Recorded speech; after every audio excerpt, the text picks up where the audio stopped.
Good afternoon. I just wanted, on behalf of the ECFR and all of us here, to thank the Minister of the Armed Forces for taking the time out this afternoon to come to talk to us. Those of us who watch the present French, Mr. Macron's government, know that ministers don't have lots of spare time.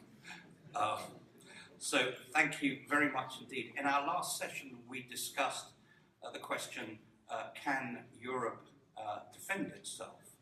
I think we came to the conclusion, not yet, but I think we also concluded that the defence initiative that you unveiled recently was another step in the right direction. So we look forward, Minister, very much to your speech. Thank you.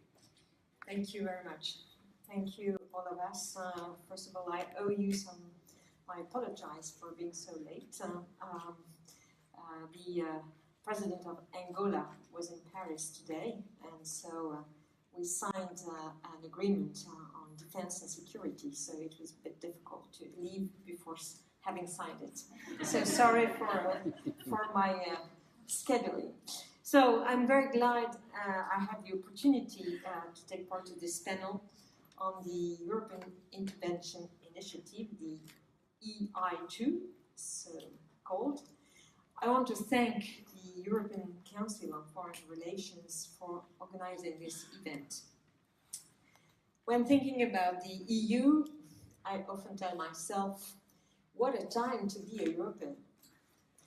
Challenges keep arising and there can be no rest when it comes to defending the future of Europe.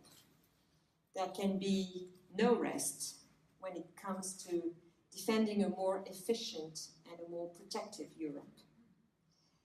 Let's have a look at the world now.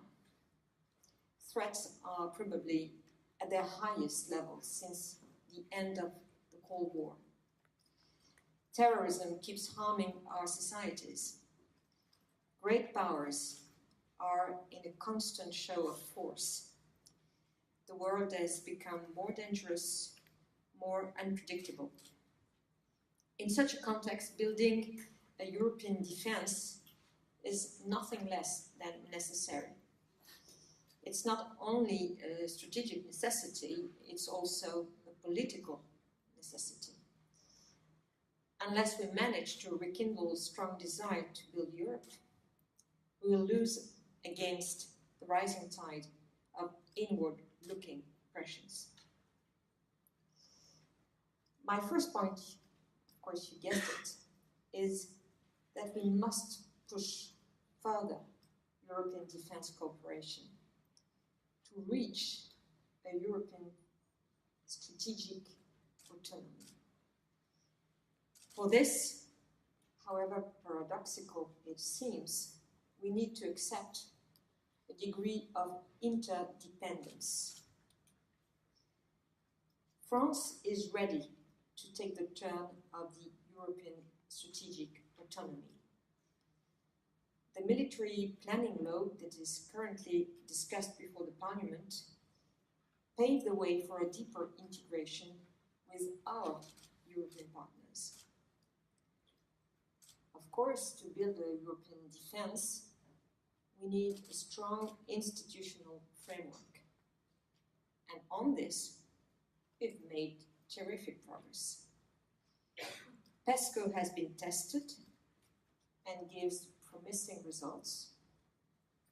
We now need to implement the projects that were defined in this framework and launch new ambitious projects. But strong as it may be, PESCO is only a starting point. It's a good one, it's an encouraging one, but it's still a starting point, and we need to go further. The European Defence Fund is a historical signal. It is the first time the European Commission accepts to invest directly in defence. This fund is one of the symbols of the beginning of a European defence industrial and technological base. We need to build days, if we want to act together, if we want to think and act together, if we want to export despite American and Asian competition. And maybe tomorrow, at last, Europeans will find it self-evident to buy European. I know it sounds ridiculous, but this is the reality. What events will it take for the scales to fall off our eyes? The European Defence Fund needs to grow, but it's not enough, and we need to gather around concrete projects that can rally everyone. These aren't only words, and I'm very glad France and Germany reached an historic agreement on the future combat aircraft system a month ago. You probably understand where I am headed. Institutions are good, but concrete action is far better. And action is all the European Intervention Initiative is about. To design this initiative, we drew from experience over recent years. In Mali, in Central African Republic, despite pre-existing mechanisms, we were not ready to act together when it was necessary. I mean, when a friendly state, a neighbor, was on the verge of being taken over by Al-Qaeda, no less. And because it was necessary to intervene quickly, France acted alone, without consulting our partners, and then found it hard to gather support to our operations there. Of course, we finally found a way to coordinate at a European level, but it took a long time. And this long time is certainly not the time of operations. Other European partners may find themselves in a similar situation. Be it terror, aggression, or natural disaster, maybe on their home territory, or maybe on a faraway overseas territory, as it happened with the Hurricane Irma. They will need solidarity and a common response, and they will need it quickly. Tomorrow, we may have to evacuate our citizens from a crisis area or deal with the consequences of a natural hazard. We have witnessed quite a few of them recently, and we know that global warming will make them happen more and more often. When the crisis happens, we need to react in a matter of hours. We cannot take weeks to summon a committee and start a drafting session. We have to be ready. And for this, we need strategic anticipation and common planning. In his speech in La Sorbonne in September 17, Emmanuel Macron made it very clear. Despite a set of instruments, Europeans' ability to act autonomously in a complementary way to NATO and the EU remains too limited. We need to prepare ourselves both mentally and operationally. That's precisely the meaning of a common strategic culture. So, how will it work? First, the European Intervention Initiative is not an all-inclusive approach, and I assume it totally. Because interventions need efficiency and readiness, we need a restricted number of motivated and capable states. because interventions need flexibility and responsiveness. We must be able to think and act outside the traditional institutional frameworks and outside our usual ways of thinking. The question was finally simple. With whom, at this stage, can we work best? And the answer was actually very easy to find. With those who have shown in real life that they are able and willing to take a decisive part in operation of all kinds. That's why we asked 9 European countries to join us and build a closer relationship with the French armed forces. We all have the political will to succeed and the means to succeed. I would like to add, to succeed quickly. In June, my counterparts and I will sign a letter of intent to join the EI2 and thus formally launch the initiative. And this autumn, the first meeting of the military European strategic talks will take place. And it will gather the general staffs of the countries that take part in the initiative. Of course, I'm not oblivious to some reactions to this initiative. I know it has created some, at least perplexity here and there. I have only one thing to answer. Don't be afraid.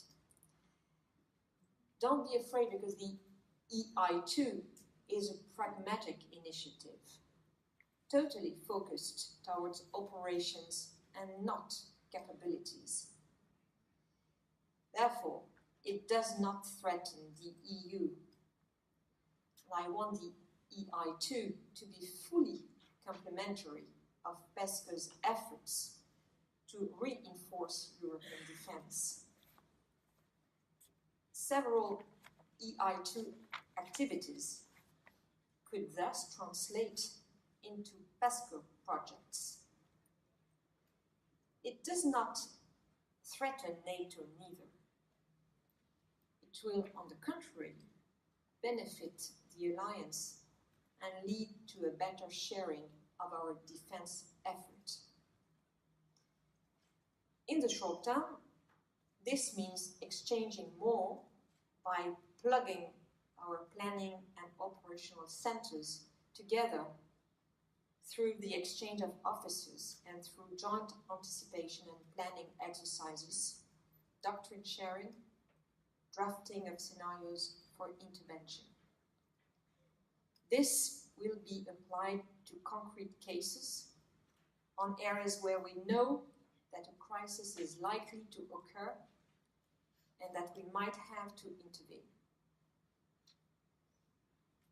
EI2 will benefit each participating country, including France. It will allow us to share intelligence and analysis on potential crises affecting Europe and to prepare ourselves to jointly use our capabilities to address those crises. In the long run, it will lead to a common strategic culture, making sure we see eye to eye on how to anticipate and react to a crisis. And from this point of view, it will also benefit the EU and NATO.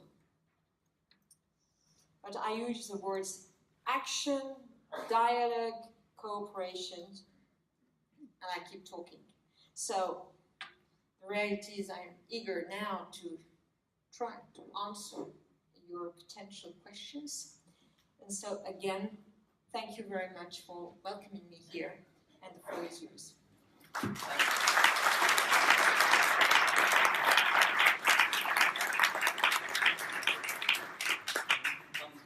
Well, thank you, Minister. I think we have real clarity there. We have PESCO, we have a European Defence Fund, we have EI2. The goal is a common strategic culture, and the long-term goal is strategic independence. So we have a route map, I would say. So thank you very much for those very clear insights. The Minister, as she said, will take a few questions and comments. So perhaps I'll take 2 or 3 to start with, and give your name and affiliation, and keep it reasonably short. I would be grateful. And I saw the lady over there first. Would you like to say those? Thank you. Heather Gravy from Open Society European Policy Institute. Thank you, Minister, for that very clear speech. I'm reminded that some years ago, when the External Action Service was set up and the High Representative was double-hatted across CFSP and, of course, what had been in the reserve of the Commission, and one of the goals of doing that was, in fact, to forge a common strategic culture, particularly by sharing intelligence and analysis so that all of the member states had the same view on emerging crises. It was one of the goals, but it was an important one. And it didn't really happen. It wasn't achieved. And to this day, member states are still getting their own analysis in their own languages, and often with quite different views of a situation, how important it is, what's at stake, and so on. So what are your hopes for how this strategic culture will emerge among the 9? Is it about an understanding of the issues, or is it about a common commitment to taking action? Because understanding without action may leave us in the same situation as before.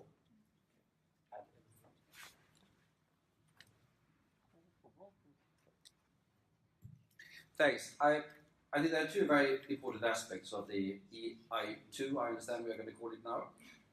It's a focus on operations, and that is needed, because it is by operations that you learn how to work together. And there's a focus on bringing in the capable United Kingdom, without which we can't do. But I have some reservations. You said, Minister, which I think is entirely correct, we must base ourselves on the experience of the past. And you mentioned Mali and the Central African Republic. Well, if we look at those 2, Mali was really a follow-on conflict to Libya.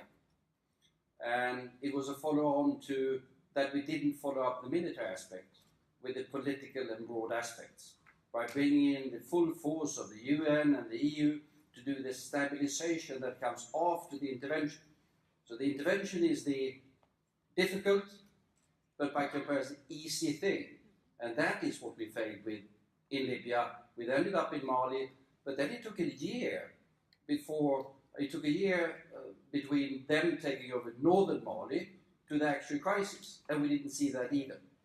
On Central African Republic, what happened was that, in my opinion, I was there at the time, or in ministerial position, in my opinion, that was the perfect case for sending in the EU battle groups. That was dictated by, among us, France, for some reason, who said, we're going to do it on our own, and with some others along. Then it turned out that there weren't too many others who were willing to do it. But by sort of opting out of the institutions, I think we weakened. And the same you can say about Libya. By not having that fully integrated into the institutions, we weakened them, because a lot of other people were saying, it's theirs, it's not ours. And then the follow-on and the broader political aspects were missed. So I think a basic experience is military operations, intervention, difficult, but the political aspects of the follow-up even more difficult. And that is a risk I see with this initiative at the moment. We'll start to take the lady over there, and then Calypso Nicolaidis from Oxford. I want to follow up exactly on what Carl was just speaking about, but focusing really on the status that you imagine of Britain, of post-Brexit Britain in EI2, considering 2 kinds of points. One is that how do you imagine that the kind of strategic convergence can best happen in EI2, taking in the lessons exactly from Mali, where indeed France was confronted from what one understands, speaking to militaries on both sides, with different notion of about exit strategy, about the holistic dimension of the strategy, about even very micro things like rules of engagement. So how are these negotiated? But in the bigger context of Brexit, what we do hear from Paris is, well, you know, military cooperation of the EI2 type is very specific, it's in our joint interest, so we're going to do it. And we love the Brits love us, it's all wonderful. But the question is, to what extent is this very necessary continued post-Brexit military cooperation? To what extent does it fit with a broader Brexit context, which is rivalrous, which is not lovey-dovey, which is not going so well?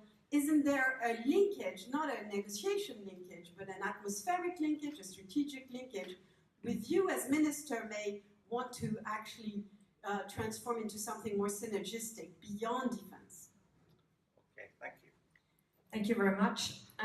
First of all, first question is about how or why should it succeed this time when it failed so many times before. I was not there before, so I can only trust my colleagues. And first of all, I must tell you that my colleagues are extremely impressed by the terrific progress that have been made since a few months. So my guess is that in the meantime, Europe was confronted directly to terrorism. And step by step, European members probably got more and more conscious that something had to be made in order to organize the security of Europe, which doesn't mean that we don't believe in NATO ability to protect the European continent. But it's not contradictory. And I think that based on the current international context, especially based on the most recent positioning of the United States, it sounds reasonable. So I'm not sure it will work, but I'm sure that step by step, European members are more and more conscious that they have to take care themselves of security and defense. Are they all able or willing to do it? Probably not at the same extent or degree. And that's exactly the purpose of the EI2. This is an initiative which is not designed to be contradictory to European initiatives. And I would say that's more than ideal if Europe can develop many projects within PESCO. But we are not sure that these projects will be as ambitious as necessary in order to secure our continent. So that's why the idea of going further with those who are able from a military perspective and willing from a political perspective sounds reasonable in that particular context. Back to your remark that I fully shared. I fully agree with you as a defense minister that the military intervention is not the most difficult part to solve an international issue. It's technical, it requires preparation, it requires equipment, trained forces, it requires many skills, but at the end, this is something that can be implemented in a proper way.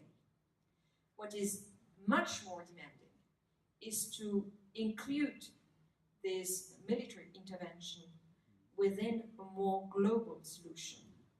And we are all confronted to those crises that last for years without finding any practical political solution. So I fully agree with your remark.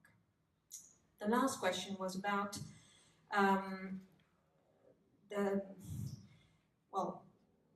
the need to keep the United Kingdom very close to the other European members in order to protect the European continent, if I understand well your question. Well, I think that this vision is very much based on a practical approach. We have experienced in the past the British military capabilities to intervene.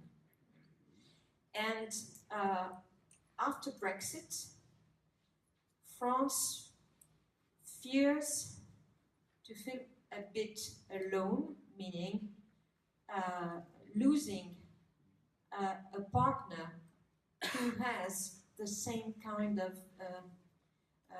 military experience.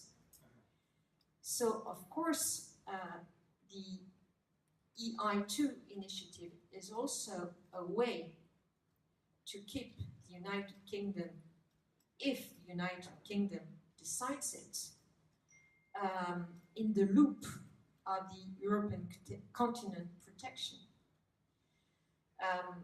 It has not been designed with that exclusive goal, but it's also an additional characteristic of the EI2 initiative. Does it jeopardize the negotiation process for the Brexit itself? I don't think so. We made it very clear to the United Kingdom that the Brexit negotiations should go up to the end, and it's a completely different kind of discussion. We have a bilateral cooperation with the United Kingdom, so we will continue it. And we did not stop it because of the Brexit discussion, and I think that any European members have stopped any kind of cooperation in this field, if any. So, to me, it's not something which can make the European negotiation more difficult. It is something that, in the long run, will be able to keep the United Kingdom close to European defense concerns. Thank you. If I could just say, I think for pro-Europeans in the UK, and there are some, 48% still, so they're not all, the initiative is in many ways a lifeline, because I think Britain understands as well that when we completely turn our back on Europe, we suffer the consequences. And I think the sense that Britain and France share this same strategic military culture, this willingness to intervene, certainly you hear from among our armed forces and our security establishment, that's not something that Britain wants to or needs to lose post-Brexit. But Minister, will you take one or two more questions? One or two, okay. So, the lady here and then one more. I will say it in English. You've talked about Britain and the UK sharing the same strategic culture already in the way too bad they're leaving. But there's another big country, which is Germany. So what do you think is doable with Germany? And is it, how big is the problem at the moment, and how do you think you can solve it? Okay, one other person has a chance. Okay, this lady here, and then we're going to wrap it up. Florence, and I'm a first-time member here. And thank you so much, Madam Minister, for this wonderful speech. And I would like to ask a very simple question. What is your expectation from the upcoming NATO summit, given all the background and environment? Thank you. So, with Germany is a different country from France. And Germany probably has not the same military culture for various reasons that we all understand very well. Which doesn't mean that Germany is not moving step by step, or if I'm completely right, Germany has moved, and the question mark is about its ability to continue moving on. So back to the EI2, I think that the concept is probably something that Germany can agree upon, but the sensitivity around the intervention thing within the EI2 is probably something which is not completely solved yet. So we are discussing very intensively with Germany, but I'm not pessimistic. I'm not pessimistic, and I think that in a couple of weeks, or maybe a bit more, but I hope that before the end of June, we will be able to sign that letter of intent, and of course, I would like very much that Germany would be part of it. So I'm not sure it's necessary to come back to the various reasons why Germany might be a bit reluctant to intervention. But I'm sure that what I described a few minutes ago around the consciousness, which is improving progressively within the European members, is of course a process which concerns Germany as well. So there is no reason that Germany does not progressively agreed upon this concept. I don't want to sell la peau de l'ours avant de l'avoir tué. I don't know how to tell it in English, but we are working hard in order to get these results. We will see if we are successful or not. The other question is about NATO summit expectation. Well, I was not yet a minister when the previous one happened in May last year, and it brought some surprises, so I would not bet. But at least I think that the NATO summit will put a very strong pressure, or the United States will put a very strong pressure in order to get the commitment from the allies to increase their national defense effort. We know that this is the goal of President Trump, and I experienced by discussing with my counterpart, Secretary Mattis, that he has a very strong pressure on his shoulders in order to get that result.